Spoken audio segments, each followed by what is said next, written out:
You know, they tell the story of the prasadam and all the things that were done to keep the prasadam safe.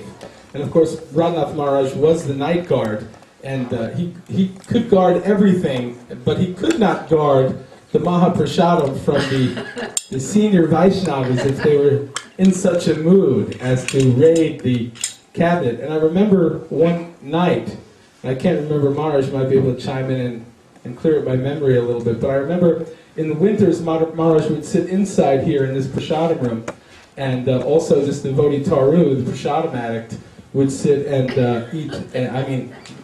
chant with Maharaj. And I remember one night, it being late at night, I forget what happened, and if we were cooking for a festival, but Maharaj was in there, the prasadam room out here eating, and Mother Vishwadika, who was pregnant at the time, coming across the prasadam room crying behind Taru's wife Mahara, who had the bag of his 40 chapatis, because he couldn't eat around us because everyone would get envious. So she's walking through the prasadam room with his 40 chapatis in a brown bag, and Mother Vishwadika is walking behind her crying because she's pregnant and she's not getting enough chapatis. And she's crying, she says, "This is crazy!" I'm just watching, "This is crazy! I should get more chapatis!"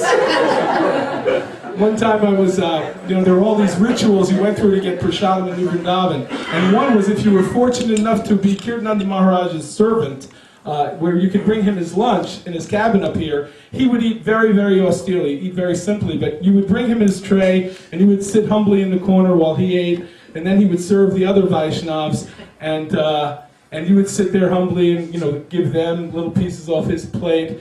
And the whole time, of course, you're looking at the plate and you're thinking, boy, I hope nobody wants that. Oh, no, I want those milk sweets, So you're just praying that there's not too many guests in the room.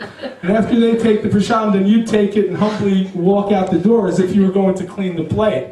And there were windows. If you look up at the cabin, there were windows. So you had to plan it so that as you were going out the door, closing the door behind you, you were grabbing the first sweet ball, or whatever it was, and sticking it in your mouth. So when you went past the first window, nobody saw you had it, and then you kind of chewed it real quick, and as you turned for the second window, as you went down the next step, you threw that sweet ball in your mouth. And then you'd come to the end of to walk past that window so no one saw you, and then you'd hesitate at the last, as you came off the porch, you'd hesitate right there between the last step and his shower, and you'd stop and throw as much in your mouth as you possibly could before turning onto the steps where the rest of the devotees could see you. So you'd try and eat at least 6 things off the plate before you were able to get them their plate. On this one particular day, I made that turn and started coming down the stairs with Kirtananda Maharaj's plate, and I looked off to the left, to where the incense warehouse was, but where Koladri and Katila were now living. And inside, we had no, there was just a wooden slat door, and in the summer just a blanket would hang over the door. So you could leave it open and get a little air, but a blanket so people couldn't look in. And as I was going down the steps, I just glanced into Koladri's room, and the curtain kind of blew a little bit, and I saw a face just sitting there looking out of the crack, and I had the tray, and I'm, who is that? So I walk over to Koladri's room, and it was like the day of a festival or the day after a festival, and I'm holding the tray, and I hold back the curtain, and sitting on the floor in Koladri's room against the wall is Taru. And he has on his lap, the prasadam addict, he has on his lap a tray with 200 ladus. And he's just sitting there looking up at me. And I'm holding the tray, and he goes, so I take a look down the staircase. I go in, sit down, not a word is spoken until we do about 25 ladus. Taru, the prasadam addict. Should try and read some of those stories. I'm going to have to be leaving, but I'd just like to say, all these stories and hearing the seriousness of the devotees, of Maharaj talking about when the demons came, and the austerities that the devotees lived through here in those early days was literally like a war when you lose 40, 50 pounds in 6 months. And, probably within 100 feet of where we're sitting right now, 3 children died in the early days. There were devotees that did give their lives building this place and suffer greatly. For myself personally, this space right here is very, very, very important. This temple, if some of you go up later and look at the cabins up on the hill, where the devotees actually live. Don't too many people go into the building at one time because it may roll down the hill. But to go in and see how austerely the devotees lived in those first few years, you should see it. And this little patch from here to the kitchen below, this building, Kirtananda Maharaj's cabin, and those two cabins up on the hill are really the last thing that's left of those very early days in New Vrindavan.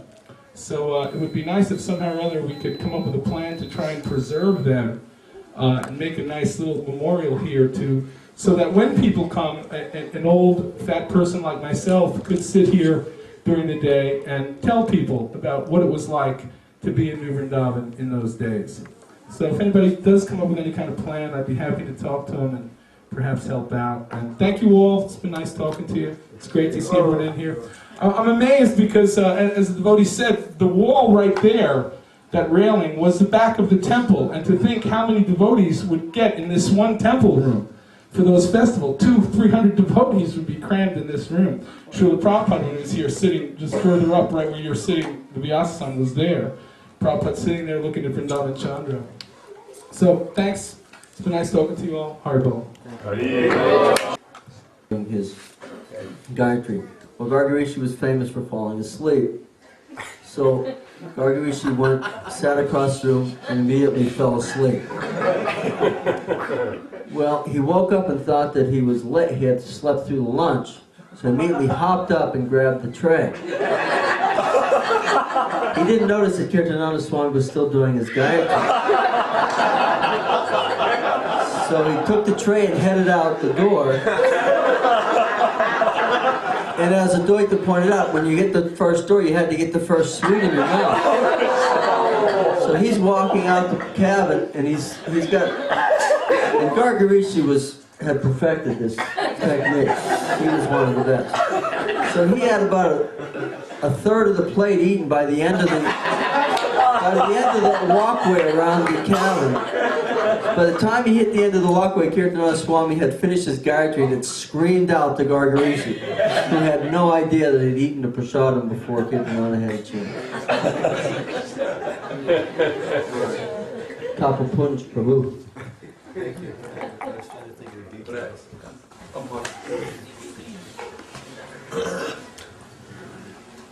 I don't think we've done enough justice to describing the area in which the prasadam was cooked. And that is the area famously known as the pits. When we leave this building and you walk out, you will see, I think Radhanath Swami or Chandramali Maharaj also was a cook in the pits.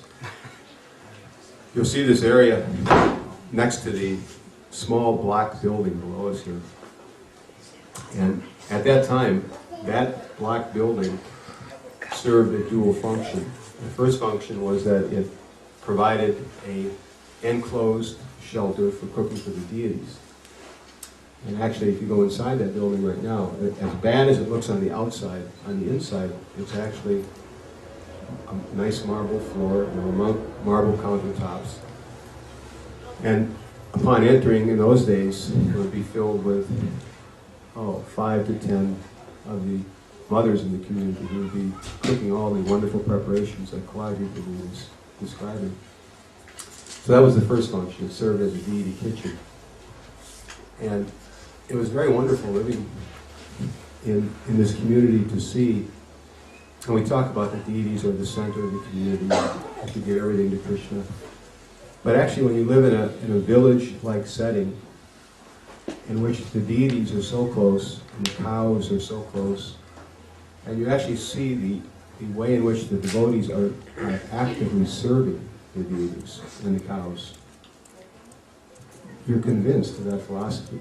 Actually, Krishna is at the center.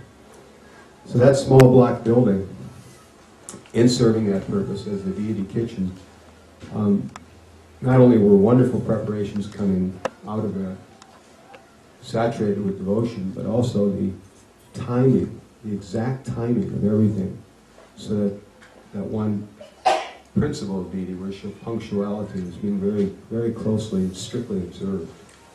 So you would see a hustle and a bustle about getting everything done on time. And then the pujari, or sometimes the cook, would come, running up the steps at 11:43, because it had to be, if I remember correctly, it had to be on the altar at 11:45 to make the offering, to make the 12 o'clock offering. So that was a wonderful experience to see how we come from such impersonal backgrounds that upon seeing, learning about the Archavigraha form of the Lord, it's all kind of theoretical at first. In fact, when I first came here in 1974, I had never seen deities before. And I think the second day I was here, there was a Sanan Yatra for Lord Jagannath, the big Jagannath deities. Is that I'm not mistaken, that's the festival when she's bathed with yogurt. And I was a bhakta. I'd never seen the Jagannath deities before. I was living with the brahmacharis in Old Vrindavan, and I came down, second or third day I was here, and there was Jagannath, and there was Balaram and Subhadra, and they each had, they were placed in these farm-like metal tubs, and elaborate arrangements had been made to bathe them with yogurt. And at that time, the community, I think, was 40 or 50 people.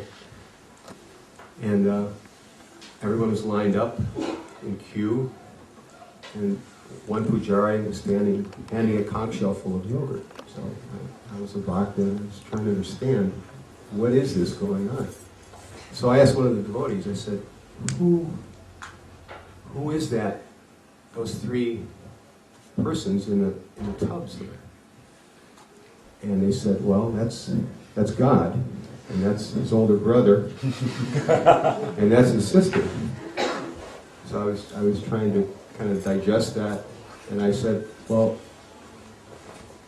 what are they putting on his head? And they said, well, they're pouring yogurt on God's head. So I was trying to digest that, and actually to be, what's coming. to be to show a mood of cooperation and submissiveness, I also lined up and I was pouring yogurt on God's head also. So the next day, after the festival, I came back down, and as the tradition goes in that festival, the deities are then removed, and they go for their recuperation upon catching what appears to ordinary eyes transcendental sickness or illness. So I was in the temple room here, and I asked that same devotee, I said, remember, you were telling me about God and his older brother and his sister, and they're getting yogurt on their head. Well, I don't see them today. Where are they? He said, they caught cold. So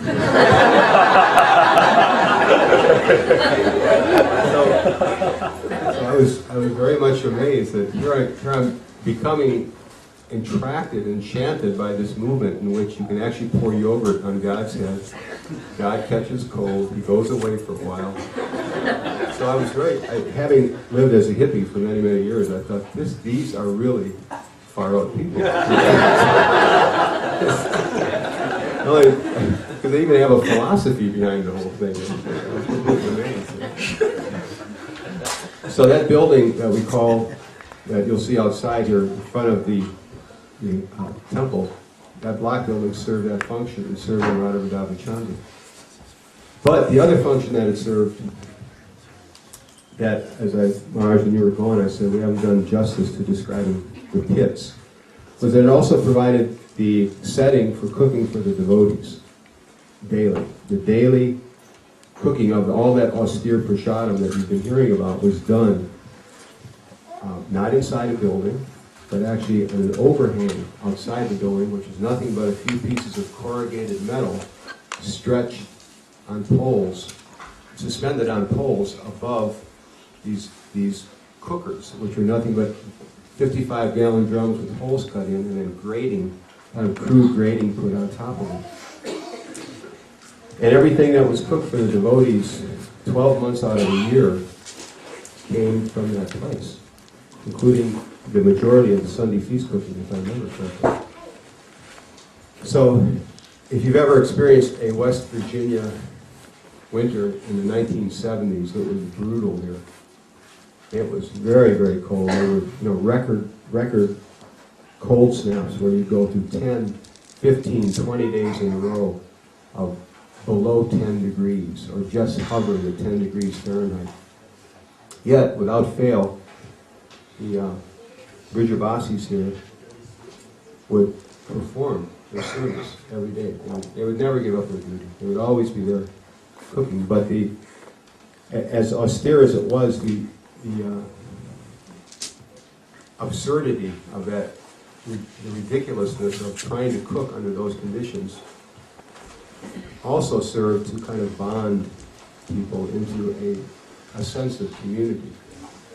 Sometimes we complain about little services that we have to do because they're hard on our mind or they're hard on our body. But when you actually see and witness somebody doing something that's very difficult, then, and you see that they're steady in doing that, that they don't falter just because it is difficult for the mind or body, then you become more faithful. You see how the process of Krishna consciousness is transcendental to the vagaries of the mind or the vagaries and difficulties of the body. So more than any place I can think of in this community, those cooking pits seem to bring out in people the bhakti that's natural to all of us. And because try to imagine you're cooking and it's about 10 or 20 degrees out. Wood was provided, but often the pots weren't there in a clean condition. So you'd have to scuttle into the bathhouse below here and clean your own pot and bring it back up, and then you'd have to get water. There was no running water in those pits, so you'd have to find water, usually the bathhouse if I remember correctly, and bring your own water. And I had the fortunate for me, but unfortunate I guess for the devotees, I had the distinction of being the lunch prasadam cook for a very short career. And the reason I became a lunch prasadam cook was because I was being the gardener across the street and behind the temple, and having kind of my hippie ideas about how things should be cooked. I was always complaining to the temple president, who was alive at the time. And one thing I found out very quickly about New Vrindavan was that the more you complain about something and point out the inconsistencies in the way certain things are done, the more likely it is that you'll be put in charge of it. So at that point, I didn't understand how that worked here exactly. And You still don't understand. I still don't understand. So I considered that I was performing massive austerities trying to grow these vegetables under very difficult conditions across the road there. There was I had no vehicles or tractors or anything. It was all, I was lugging up vegetables all the way up here. And the devotees would cook those vegetables into some kind of an indistinguishable mush, like sabji thing, that you couldn't really tell without some sort of genetic testing what is the original thing that you were cooking, that you started with, what the boga actually was to begin with. And I was complaining and complaining. And finally, by the arrangement of Kirtanananda Maharaj, and I think mostly Kaladri, which he probably won't admit to, but I was put in charge of those pits. And my service was to cook the sabji, the rice, and the dal every day. And I found the biggest problem in doing that was that it took so long to heat the water for the dal that I just barely made the offering every day. Not only did you have to heat the water, then you had to cook the beans down. Another service that I rendered at the time was I had to grind all the flour for those chowpatties that were coming. So it seemed to me that why should you have to cook these mung beans down, wait till they break down to make dal? Why not put them through the flour mill, make mung flour, heat the water, and just throw it in. Instant mung dal. It's quite simple. And it even colored the water, actually. It made it kind of like greenish, you know. I thought, it works, you know. Sean said, now it's done. Everybody will be happy. Well, it doesn't work, actually. So I didn't last a long time as a cook in those pits. But I do remember seeing the austerities of, I'm going to pass this around because I wasn't in there a long time, but I do remember the experience as the cook of freezing behind me. The backside of me was absolutely frozen because you had to wear a dhoti. And you didn't wear your work clothes. You were in those pits as Brahminically as you could be. And I was wearing a dhoti. I was freezing on one side, and in front of you, because you were cooking on an open fire, was burning. So the hair on your shins was gone, and you're always moving your dhoti back to try to keep it from catching on fire. And the other thing was that the diet was a little hard on health, even when you're young. So the tendency was that you were always congested from that kind of very thick diet that we had. There weren't a lot of fresh vegetables and greens and things, and therefore your nose was always running. So there was this battle between freezing one side, burning up on the other, your nose was running and you couldn't see, so you'd be kind of stirring like this, sort of hoping for the best and doing it by memory from the day before. And then the most austere part was not that. That was difficult for the body. But the most austere part, and this was actually the measure of a real cook, who was a Krishna conscious cook. And that is that after you had cooked those preparations, did you have the courage to go up into the prasada room and eat with the devotees who were eating with the prasada? Could you tolerate the comments that they were making about the prasada that you were cooking? So because I wasn't, and still I'm not very advanced in Krishna consciousness, I didn't last long as a cook. It's just because you're a lousy cook. It has nothing to do with your Krishna consciousness. But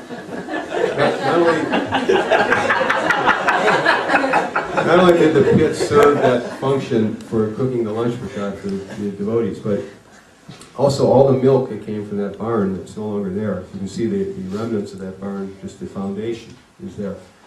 All the milk came over, and we had such profuse amounts of milk that the only thing that could be done with it was to make curd. And of course the natural byproduct of curd is whey.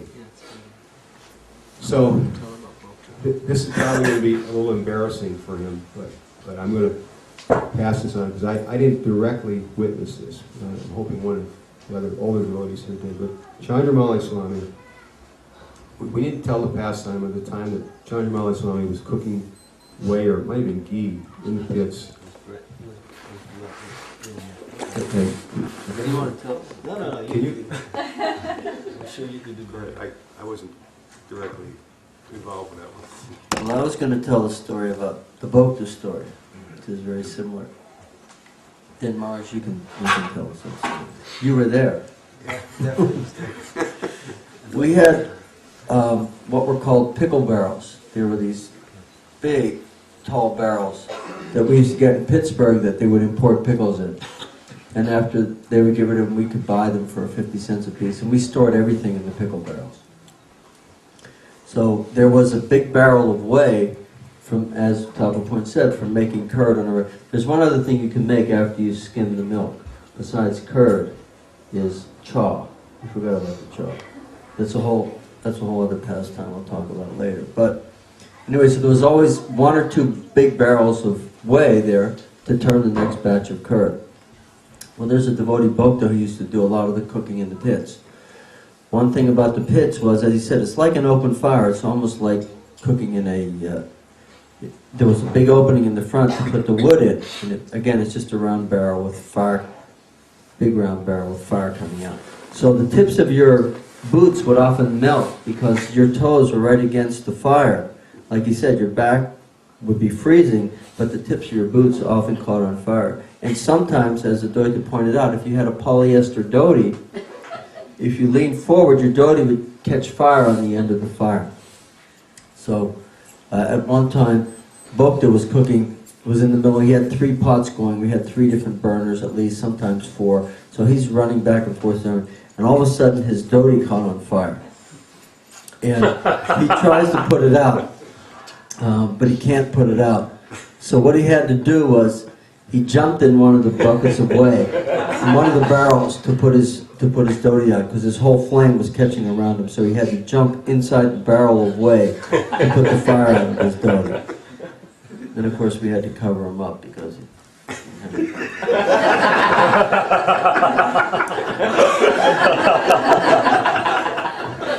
Exact same thing happened to me. Same story. happened to a number of people. The thing was, it was windy out there. So when you get close to the fire, sometimes the wind would shift and blow it right up close to your dhoti. So when I was on fire, I was thinking, you don't think what to do, you just look for something to put it out. So the barrels of whey were there. Actually, Advaita was so fired up by that story that he actually wrote an article for the Brijabasi Spirit that I jumped in the barrel of whey. Kept it from getting burnt. Yeah. It worked. But we had to get rid of the barrel of whey, though. Contaminated.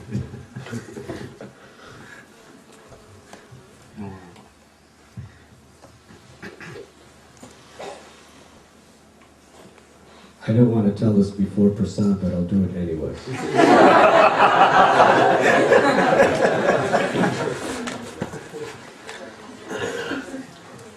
New Vrindavan in those days was just the deities, the cows, and the devotees. Nothing else existed. The milk that came from the cows,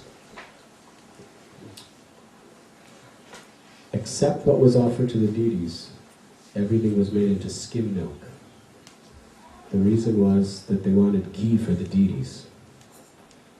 And the way that it's done here is they take the cream of the milk, and then the rest is skim, and then they make the cream into butter, and then they boil the butter into ghee. So in those early days, there wasn't that much milk. And they would put the ghees in jars, about this big. And it was being used for the deities. And there was only like, what, 1 quart of ghee allotted for the Sunday feast program, for the feast for the devotees. So that quart of ghee was so precious, because all the devotees in the community, their feast prasad would be from that ghee. So at that time, the kitchen was right on the other side of this wall. It's just a small kitchen. And there was a wok on the stove, and they left the ghee in the wok. Sunday, that was Saturday night. Sunday morning, I remember I came into the pujari room and happened to come into the kitchen, and there was a major conference going on.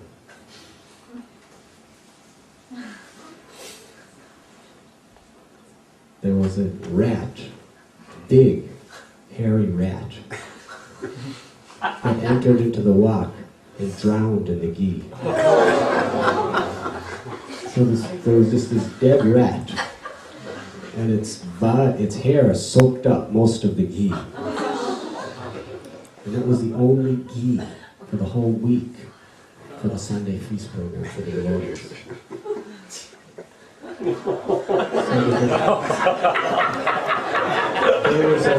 There was a conference of what are we going to do? Because all the devotees who were deciding, they were going to take the feast too. And on one hand, they thought this is totally contaminated. And on the other hand, they were thinking, it's the only ghee there is. So ultimately, on the leader's instruction, one of the devotees picked up the rat from its tail, held it over the wok, and with his fingers went like this.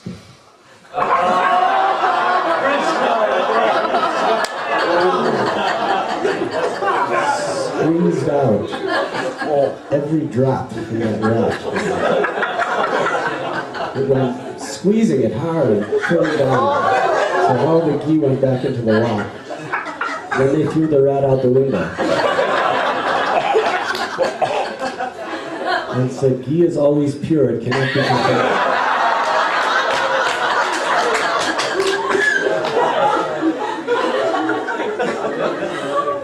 And I just was just a simple devotee to walk in. And everybody who happened to see that pastime was made to promise that they would not tell anybody what they saw. Anyways, I remember the feast was served out. And I was just remembering that pastime, and the prasad was next to me, in front of me, and I was wondering, should I eat this?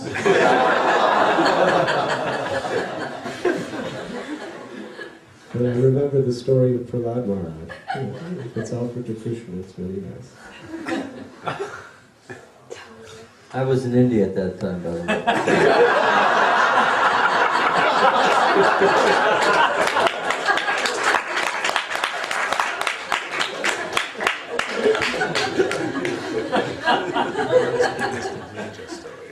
So I think that it's time we should take a little prasadam.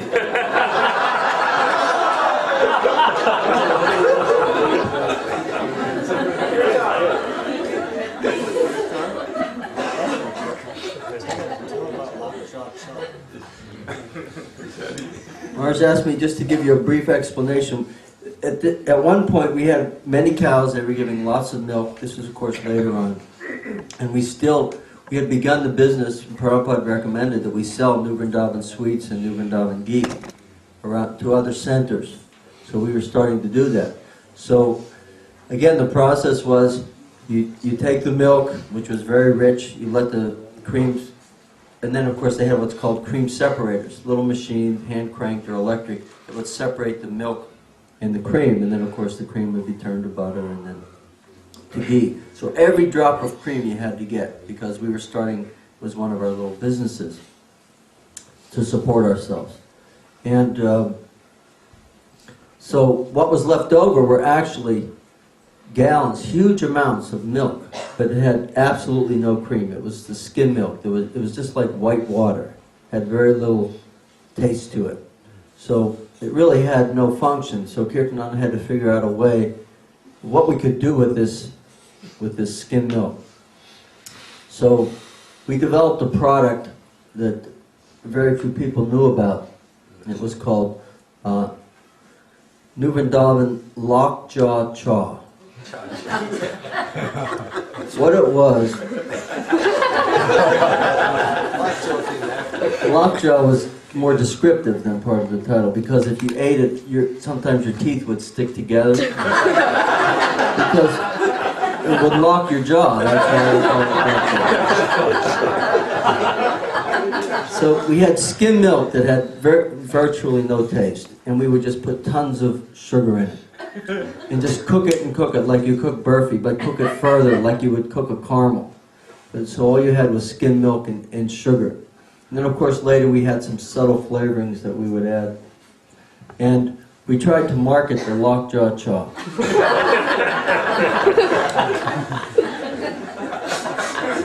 You know, devotees coming, you know, if you lived in a normal temple,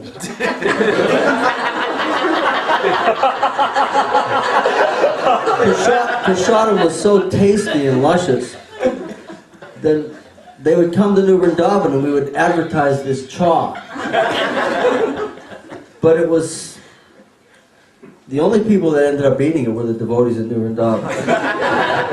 No one else could handle it. We tried to ship it out to temples and put it in fancy boxes and wrap it.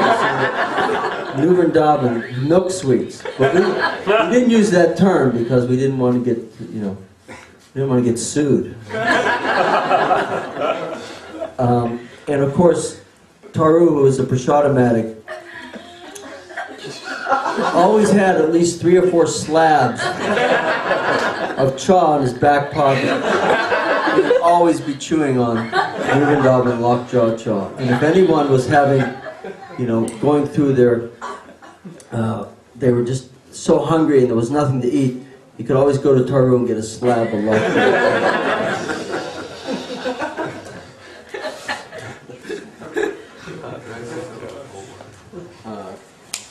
I'd like to clarify something about oat water.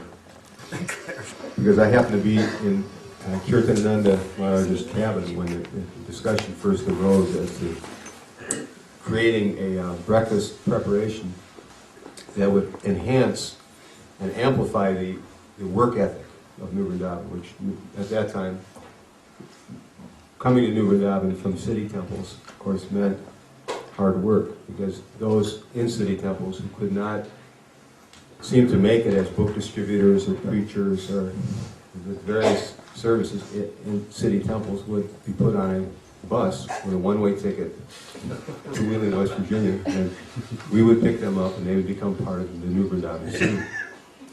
Or if they were crazy. Or if they were absolutely nuts. That was the So, I was in that cabin. That cabin, just above the hill here, was actually kind of the epicenter of everything. All decision-making and board meetings and everything came out, including the building of Prabhupada's palace. It was all kind of coming out of there, the meetings that we had. And apparently one devotee, I think it was Madhava Ghosh, had read an article where in I think it was a federal correctional facility, or it might be a state prison, they had done an experiment on inmates. And half the inmate population was fed oatmeal, which we kind of traditionally think of as being very thick, stick-to-the-ribs kind of heavy breakfast cereal. And the other half of the inmate population was fed oat water. And it was determined after about 6 months of seeing the performance of these two groups that those inmates who were being fed oat water were more productive, that they were actually doing more. And when Kirtanananda Maharaj heard that, he was immediately convinced that we should all be eating oat water. And the early oat water, although later, I don't know if Sankirtan is here, I don't think he is, but he was for many years the oat water cook. And because of the various amendments that he made to the original oat water recipe, it became rather an opulent prep, it became quite nice. But the early oat water was oat water. there weren't many oats in it. It was mostly. It was very, very, very thin. And I had the great opportunity at the time to be working hand in hand with Radhanath Swami. And we were brahmacharis at the time, and had a very austere schedule of rising early, chanting all of our rounds, and then we would be actually outside with the horses or mules, or later the bulldozers, at 6:37 in the morning. And therefore, we always missed what little Mahaprasadam was served out. So we would be relegated to eating only the oat water and a little bit of white rice. And I just recall how going through that experience of not actually having your senses fully satisfied from a material point of view led to a lot of advancement in Krishna consciousness. And it seemed that that kind of typified the New Vrindavan mood, which made everybody so strong and feel very much bonded together, in that we were performing a lot of austerities. And because of those austerities, and focusing on keeping Radha Vrindavan Chandra in the center, so much was accomplished. So many things were wonderfully going on, to the point where Prabhupada's palace was built and the community actually mushroomed to over 700 devotees were here, men, women, and children. So somehow we have to recreate, even though the conditions are not exactly what they were then, worldwide or even locally, somehow we have to recreate that opportunity to fulfill Prabhupada's vision for this community. And how it will happen, I'm not sure, but it will happen because it's Prabhupada's desire. Srila Prabhupada ki jai.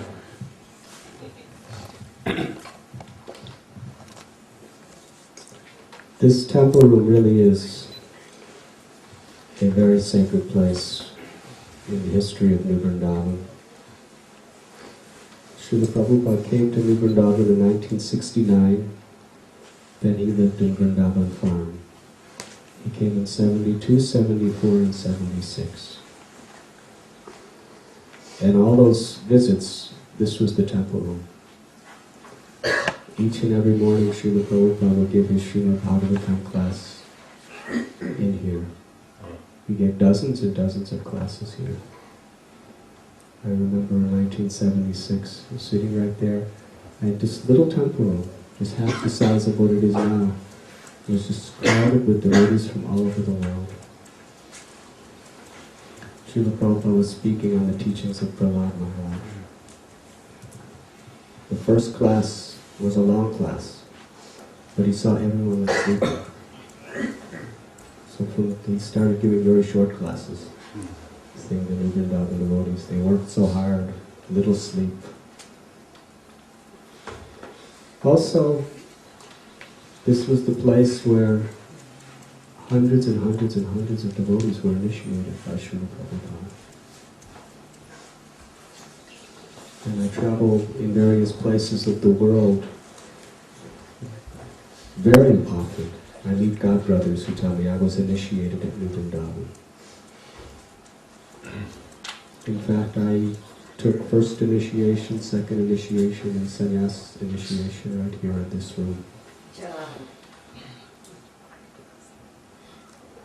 This temple room was the heart and the center of the community because it was the place of Radha Vrindavan Chandra, who we were aspiring to give our lives and souls to serve. Kolhapur is full of wonderful places. This photo on the altar of Srila Prabhupada sitting on this red Vyasasana is one of the most famous photos. Just a couple of weeks ago I was with Bhargava Prabhu, who was one of the chief photographers of Srila Prabhupada. And he told me he considered that this was he considered this the best photo of Srila Prabhupada. This photo, which all of you have seen probably hundreds of times, was taken right out in front of the Vrindavan temple. We'll show you the tree. Everyone, before you leave, please look at this photo. In 1972, when Srila Prabhupada came, we built this red velvet Vyasasana for him and put it under the tree outside of the temple. And he drove up, and the devotees sat him down there. He was so happy. There was tulsi plants on both sides of him. Devotees crowded around. Here was Prabhupada. Everything around was just an utter muddy mess. It's the summer of 72. A broken down little farmhouse. And he was sitting on his Vyasasana. Devotees washed his feet. There was a Guru Puja for him. And then he spoke. He gave his welcoming address sitting there. So very pleased. Because Srila Prabhupada had spiritual vision of a very divine nature. Although to an ordinary person, even devotees who came from other places, they couldn't understand what is the purpose of this Vrindavan. Just a few people living in mud, in old broken down poverty type houses, milking some cows. What is the future? Remember? People would criticize. What does New Vrindavan have to do with ISKCON, people would say. And Srila Prabhupada would come and see that and smile because he saw the potential, he saw the hope. As Prabhupada was sitting under that little tree in front of Vrindavan temple, he had the vision that with bhakti, the glories of Krishna can be spread from anywhere. Prabhupada was seeing that if the devotees just chant Hare Krishna sincerely and surrender their lives to the teachings of Lord Chaitanya, this God-forsaken mud hole in the hills of West Virginia will be transformed into Vrindavan Dham. That was Prabhupada's faith in the holy name of Krishna and the path of Bhakti. And to me, and to many of the other devotees who were here in that time, Kolhapur represents that. Thank you very much. Srila Prabhupada. Tell the story, what actually happened. This is the story of what Prabhupada did when he visited this spot. Okay, so I was married to Yusuf at the time. I came here in 1972, actually. And, okay, so we decided to live self-sufficiently, because that's what Srila Prabhupada wanted everyone to do. So we actually leased 10 acres of land from Kirtananda, like 5 acres here and 5 acres across the road, everything you could see around here. We had a lifetime lease on it. And there was an old house here, and we took it apart, and there was a big barn, an old barn that was falling down, and that was where we had the cow. And so we we'd go to Mangalarti every morning in the ox cart, go up the road, and that was kind of nice. And we didn't have electricity or running water or anything, and I had one child at the time, and so we grew everything and canned all the vegetables to live through the winter, and just kind of totally dependent on Krishna. And then Srila Prabhupada came in the summer of '74, and Yudhisthira went up to talk to Srila Prabhupada. He was staying at the house across from the palace.